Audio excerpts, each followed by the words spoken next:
What's going on, Beamer fans? Welcome back to Beamer Review. Today we're going to be going over all the different ways that you could damage your BMW.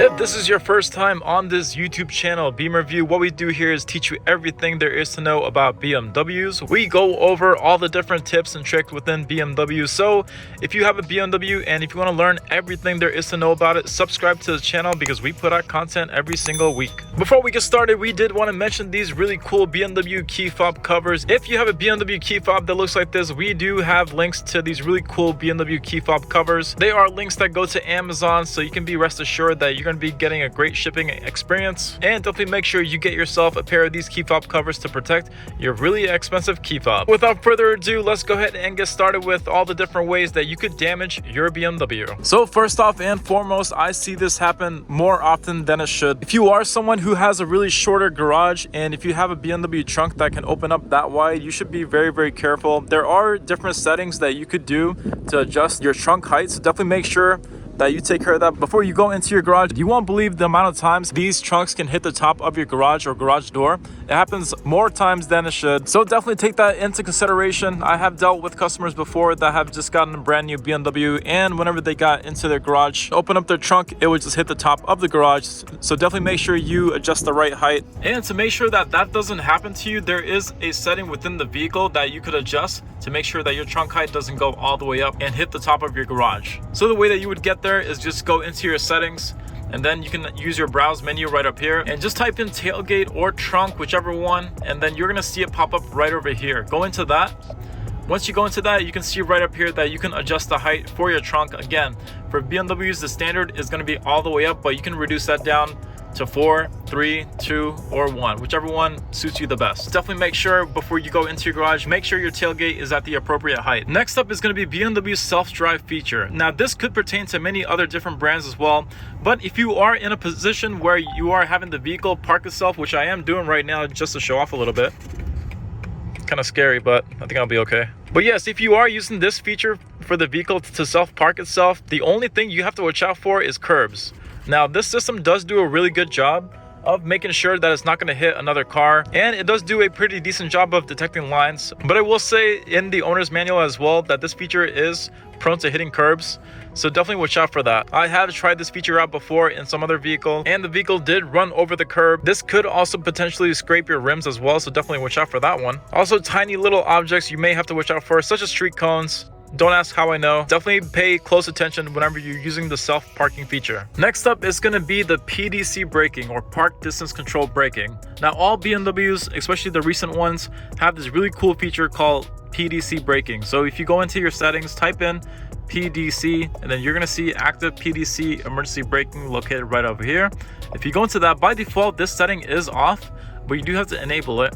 And even once you enable it, what this feature is designed to do is to brake for you whenever the car thinks that you're going to get really close to hitting a wall or another vehicle. Now, one of the major drawbacks about this, or the way that this feature is being used incorrectly, is that people are really relying on this in parking situations, and they expect that the vehicle is going to stop for them every single time. That is not the case. This is just designed for emergency situations. Even says a disclaimer right over here, as they never rely solely on this system. For any BMW safety feature, you have to watch out. You have to stay alert at all times for anything that may be moving, and also do not rely on this feature at all times to stop for you whenever you're about to reverse into something. Next up is going to be our lane departure steering intervention. Now BMWs also all have this feature as well. It is a safety feature located within the settings.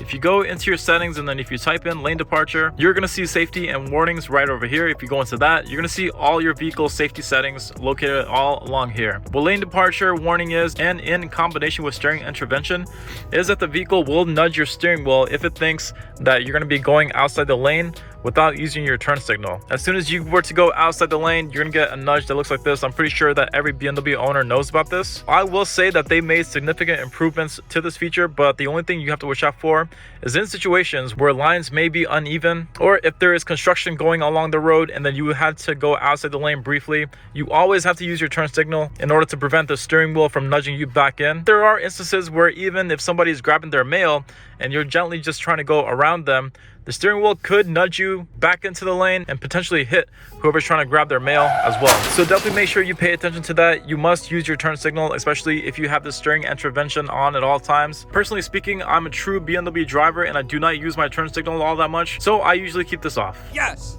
Next up is going to be traction control. Now this BMW iX doesn't have it, but in all the last generation BMWs, they have a button located right around here, which resembles a car sliding and the word off right beneath it. A lot of people think that this is the button that they're supposed to press whenever it is snowing or icy. That is probably going to be the last thing that you want to do. What traction control off is used for is, say for example, if you were stuck in snow and if you needed the wheels to spin a whole lot more in order to help you build momentum to get out that snow. That is going to be probably the only time you would be using that, and the only other time that you would be using that is if you're trying to do some really cool things with your BMW, such as launch control. So yes, just completely ignore that button is there. Again, the only time you would need to use that is if you're stuck in snow. Whatever you do, if you're just normally driving in snow or ice, you never want to hit this one because again, it will allow the wheels to slip more, which would also result in you slipping off the road. So be careful. Next up is people damaging their vehicles in a car wash. Now, I've heard this happen a few times. One of the things you definitely want to make sure whenever you're going through a car wash is if you are somebody who's using the Auto H feature, that you must deactivate this feature. If you don't know what Auto H already does, it simply holds the brake whenever you take your foot off the brake so that the car won't roll backwards on a hill, or you could simply just use it for stop and go traffic and rest your foot so that you don't have to keep your foot on the brake the whole time. If you are going through a car wash, the reason why you want this off, because once you go into the car wash and you are on that car wash rail ready to put the car into neutral, you would go ahead and put your car into neutral. But if Auto H is on, then again, that will simply mean that your brake is still on, and that is going to result in some damage to your tire or even worse. So again, definitely make sure that your Auto H is off as soon as you get into the car wash or even before it, so that the car is fully in neutral. Next up is going to be our backup assistant feature or route record. So if we go ahead and push this little P right down here, your BMW should have this too, but your BMW may or may not have this feature.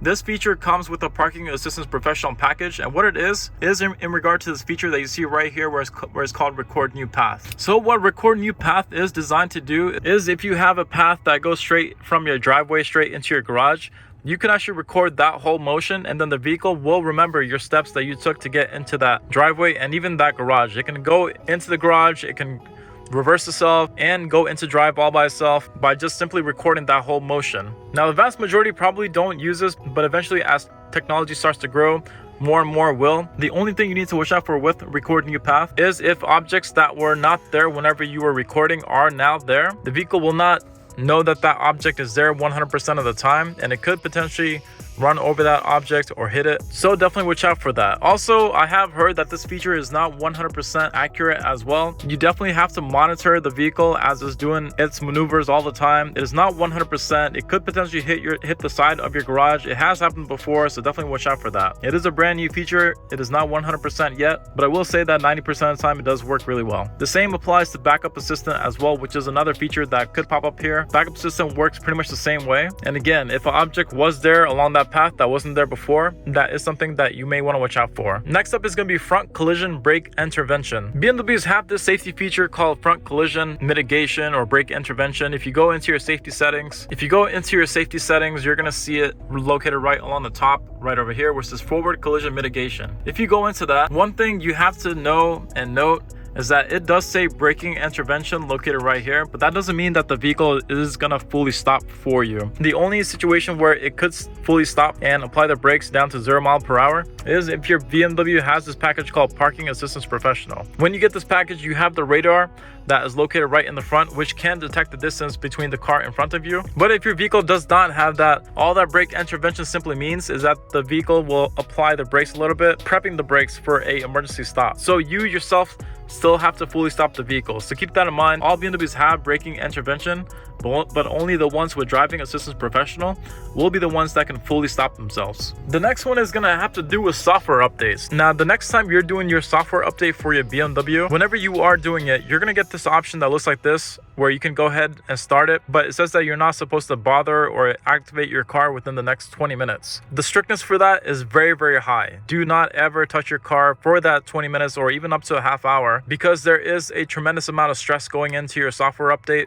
from the battery And if you do bother the car within this 20-minute period, there could be a good chance that you could brick your vehicle. Now, I don't really know what brick means, but I'm pretty sure that what it means is that you could f up your car. So yes, whenever you are doing the software update, leave your car alone for that 20 minutes. I personally would wait up to a half hour, and definitely only do this software update whenever you know that you do not have to touch your car at all. It could mess up the head unit and it could cause major damages in terms of software for your vehicle, so keep that in mind. Next up is going to go to the wireless charger. Now, many BMWs now, they are starting to come back with a wireless charger. What's really cool is that now they're starting to add these little holes right here, which means that there is a fan built into the bottom, which helps cool down your phone, because BMW wireless chargers have been notoriously known to overheat the phones. Now, the wireless charger itself does work really well. The only thing you need to watch out for is whichever case you have on your phone. Now, a lot of cases, they have metal pieces right behind the phone. If you use your wireless charger, the wireless charger is going to put tremendous heat onto this metal piece, and it could potentially burn you. I have seen it happen once before, not in terms of somebody actually burning their finger, but this metal piece on the back of the phone can get very, very, very hot, enough to make you just drop your phone. So definitely make sure that, yes, if you are using the wireless charger, it works really well, but make sure you're using a proper case for it. The case has to be wireless charging approved or compatible, and you definitely want to make sure that the back of it is completely flat. If there was a number one cause of damage that I could tell you all, it is going to be door dings. Door dings happen all the time, especially whenever you park. Well, I personally just got out this car, and this was the first car that I just saw and walked up to, and you can already see that there's door dings right over here, right over there, and I'm pretty sure that there's more on the other side as well. Now, door dings happen in probably every single car, so if you are somebody who drives a BMW, what I would recommend is you park far away from everyone else. Again, pretty much every single car these days have door dings. People do not really pay attention whenever they're opening their door, and even if they do, if it's a windy day like this, the door could just potentially hit the vehicle. I have seen it done. So yes, if you have an expensive BMW, just go the extra mile and just park far away from people. What's really cool is that if you do have a package called Parking Assistant Professional, you have this feature called Remote Camera 3D View, and if you were to go into that, you could actually see whatever's around your surroundings of your BMW, so that you can check to see if anybody is parked near you. But again, I would insist that you park far away from everyone else and just use that space to get your steps in as well, so it's a win-win situation. Next up is going to have to go to BMW set cruise control speed, which is right here. The part that is misinformed a whole lot with BMWs is that, of course, you think that whenever you're using cruise control, you would press the on and off switch and then you would have to hit set. You don't have to do that. With BMWs, as soon as you turn on the cruise control, it will automatically go ahead and set the speed. When you see set located here, and then you go ahead and press it, all that this set would do is basically set the speed to whatever your mile per hour is on your speed limit. So the way that this could damage your vehicle is, say for example, you're going very fast, you're going about 80 miles per hour on a 55 zone, which for BMWs is pretty normal to do, to be honest. If you were to hit set on that, your mile per hour for cruise control would drop all the way down to 55 miles per hour. So if there was a car behind you going also at 75, 80 miles per hour, and if you were to hit set, feel the vehicle jerk all the way down to 55 miles per hour, and that could result in the vehicle behind you rear-ending you. So that is something to watch out for. Set is only designed to go down to the speed limit that is posted on that road. You do not have to hit set whenever you turn on your cruise control. Just turn on your cruise control, and then the BMW will go ahead and set the speed that you turned it on at. Next up has to do with BMW's paddle shifters. Now, obviously this iX does not have paddle shifters, but the vast majority of BMWs do have a downshift paddle here and an upshift paddle right behind the steering wheel here. The only thing you need to watch out for is hitting these by accident. Now, I have had friends who have hit these paddles by accident. Whenever you do, the vehicle is going to hold the gear of whichever one you're in for about 15 seconds. And during that time, if you start to accelerate at a faster speed, you're going to get pretty startled that the vehicle's engine is going to go way up to a higher RPM. And then whenever you do press on the gas at a high RPM, you're going to feel the vehicle probably go really fast and really jerky, which could lead to somebody getting really startled and could potentially lead into an accident as well. If that ever happens to you, if you ever do hit the paddles by accident, just stay calm. There's two things that you could do. You could simply wait the 15 seconds for the vehicle to go back into drive and stop holding the gear. The other thing you could do is, if you hold the right paddle shifter on the right side, the upshift one, then the vehicle will go back into drive that way as well. Next up is going to be rebooting the iDrive system. Now, if you don't already know, if you are someone who have had Apple CarPlay issues or Android Auto issues, or just simply having a hard time trying to connect your phone, you can hold this down for about 30 seconds, this little volume knob, and this works for many new BMWs as well. If you hold on the volume knob for about 30 seconds, it will do a system reboot, which will simply just restart the system. And I'm going to demonstrate this just so you all know what I'm talking about. But I'm holding this volume knob down and just wait for the screen to go black right about now. My count was on point. We would just wait for that to come back up. Now, doing it that way is completely fine for the vehicle. You're not going to hurt the system. The one way that you could hurt the system by doing that is by pretty much holding that down for about 90 seconds. When you hold it down for about 90 seconds, the screen's going to go black 3 times, and then it will do a more aggressive reboot to the system. Whenever you do that, you could potentially lose all your settings. The vehicle could do a factory reset. So just to repeat myself, there are 2 different resets or reboots that you could do. One where you hold it down for 30 seconds and then it will just restart the system, which is completely fine. But the other one you should watch out for, and that is the one where you hold this down for a longer time and wait for the screen to go black 3 times, and then that will do a more aggressive reboot to the system. And again, that one is the one to watch out for because you could lose your settings. Next up is going to be for EV vehicles. All EV vehicles have this mode right down here called B mode or brake regeneration, whatever you want to call it. What brake regeneration mode or B mode stands for is simply BMW EV's version of their 1 pedal mode. So you can use your 1 pedal mode to go faster, but if you reduce that press on the pedal, the vehicle will come to a nice stop. If you want me to demonstrate, I actually will. So right over here, I'm in drive, and now I'm going to push down 1 more time, and now I am in B mode. You'll start to see that once I hit the accelerator that the vehicle will begin to go, but as soon as you take your foot off that accelerator, you're going to see that the vehicle come to a stop, as you can see. Now, the mistake that people make whenever they're in that B mode is, first of all, they don't know what it does. And then so whenever you begin to go, and then if you were to go into that B mode, and if you don't know that it's that 1 pedal mode, and then if you let go of the gas, the vehicle is going to come to a jerk. And if you're doing that at a faster speed, that could also lead to the car behind you rear-ending you as well. So that is also another one to watch out for. B mode for EV vehicles does work really well. I personally love to use it all the time. It does make driving a lot more smooth, but definitely make sure you practice it first before you try it on the road, just so you get a really good feel for it. Now, the next 2 are going to pertain to M vehicles. So let's actually walk up to one. Now, what they don't really say about M vehicles is that their tires are more on the sporty side, along with their rims as well. So we're going to walk up to this M4 convertible that is right over here, and we're going to check out both the rims and we're going to check out the tires as well. With BMW M cars, I'm on this side. With BMW M cars, you can see that the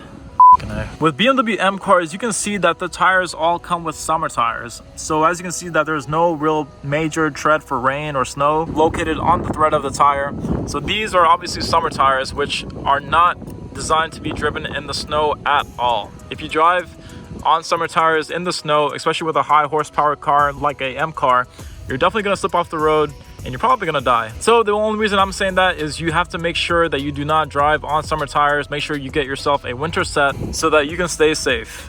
If you drive on a summer tire on ice or snow, it's basically like driving on hockey pucks. And it's not even a question on if you're gonna slide off the road. You definitely will slide off the road because there is gonna be no traction on the road at all. And this tire tread is designed to be driven only on warmer temperatures. So definitely make sure you get yourself a winter setup so you stay safe. The other thing you need to watch out for with M cars is for the rims. Now, I personally would never drive a M car without the wheel and tire package. Many BMW M rims are fitted with low profile tires. Whenever you have that, if you run over a pothole, there is going to be a good chance that you bend one of your rims, and then whenever you go at a higher speed, you're going to notice some vibration that takes place whenever you're driving on the highway. And usually whenever that happens, yes, it could mean that your alignment is off, but more likely than not, you probably damaged your rim in a pothole. Everyone that I know have gotten wheel and tire package, and they have always been glad that they did. I know plenty of people have that package, even for non-M cars as well. If you have a M Sport vehicle, again, with the low profile tires and bigger rims, get the wheel and tire package because it will pay for itself in the long run. Next up is going to be relying on your parking sensors. Now, BMWs all have these parking sensors located in the front.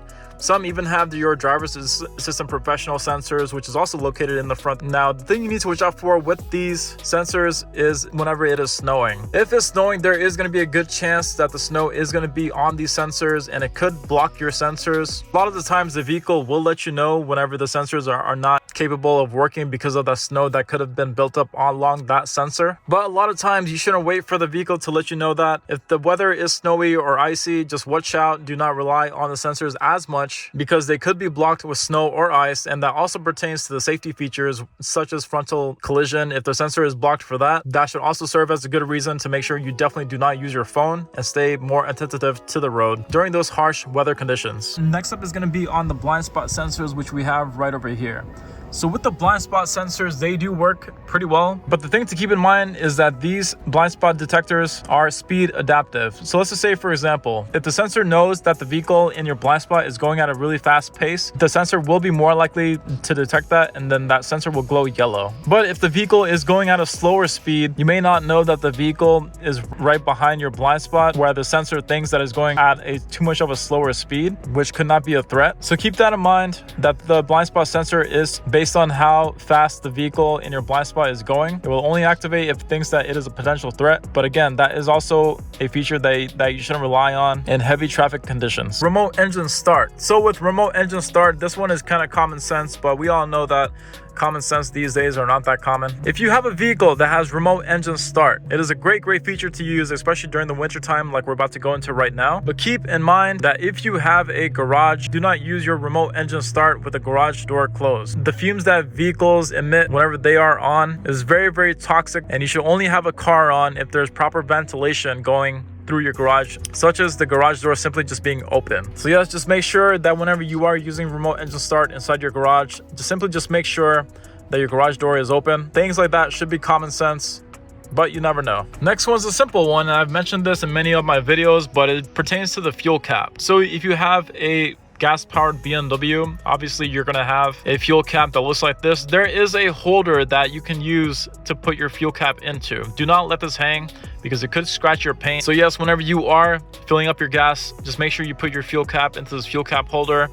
Many people do not know that this is located here, so definitely make sure you use that so that you will prevent the fuel cap from dangling on the car paint, which will result in a scratch. Next up pertains to BMW's run flat tires. BMW's run flat tires are really common in all BMWs, probably about 90% to be honest. Run flat tires do a great job of helping you get to the closest tire shop to get it replaced. Whenever you are operating on that run flat tire, you still have to take into consideration that this is a flat tire, or treat it as a spare tire that is being driven on. When you do have a complete flat tire and you are operating on run flat tires, you still have to make sure that you're going below 50 miles per hour, and you'll only limit driving on that flat for up to 50 miles. Many people do tend to forget that. I would say that people driving on that run flat tire faster than 50 miles per hour is a really common mistake that many people do. So definitely make sure that if you do have a flat and if you are operating on that run flat tire, that you limit your speed to 50 miles per hour. Now, the next one is pretty silly. Here in the US, BMW's minimum octane that you can put within your BMW is going to be 89 or 91. You can always go up to into premium, but I've seen people still ask me if they can put regular gas into their vehicle. Ladies and gentlemen, whatever you do not put regular gas in your BMW. Honestly speaking, if you have a BMW and you're putting in regular gas, you shouldn't be driving a BMW anyway, because if you're trying to cut costs that way, all that you're really going to do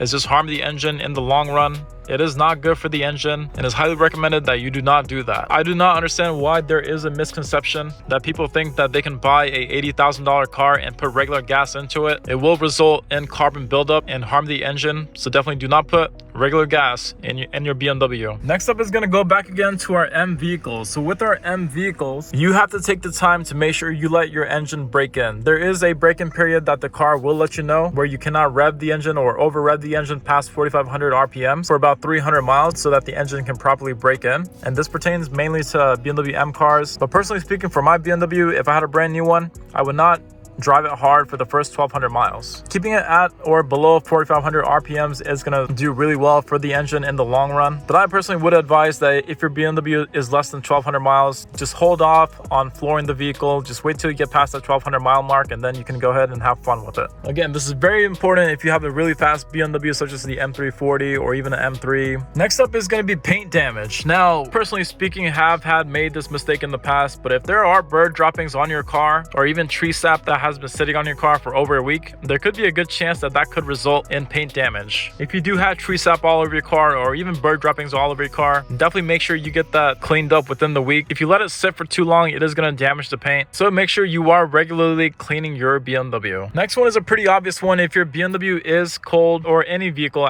for this matter, if your engine is cold, you should really take your time to make sure that the engine goes up to a optimal engine temperature before you begin to have fun with it. You don't have to wait in your BMW for it to properly heat up before you begin to go. You could actually just go ahead and start your car and begin to drive. But again, if the engine is cold, just take your time, go at a nice controlled slow pace, and then you can get on it whenever the engine is at an optimal level. And our last one is going to be voice command. Now, all the new BMWs, they have improved their voice command in a significant way. BMW's voice command can do many of the different things that you would be doing with your hand, and voice command is going to be very useful to use because whenever you're driving, you don't want to be reaching over to your screen and trying to drive at the same time, because that could lead to an accident. If you wanted to know what different voice commands BMWs have, check out our video located here, and we go over almost 20 different ways that you can use your voice command to do many different things, such as even rolling down the windows, changing the lighting in the car, or even go to a specific radio station, or even changing the temperature. BMW's voice command can do all that. So I would advise that whenever you're driving, make sure you use your voice command, or at least get into the habit of using your voice command to do all these different commands that the BMW can do. Check out the links right down below for that BMW key fob. The links again are right down below in the description and in the comment box. That is going to wrap it up for this video. If you all had any questions, go ahead and shoot those over right now, and I will get back to every one of you. If you yourself had any of these situations where you damaged your BMW, feel free to write that down below. Subscribe to this channel, like the video, and I will see you all for the next one.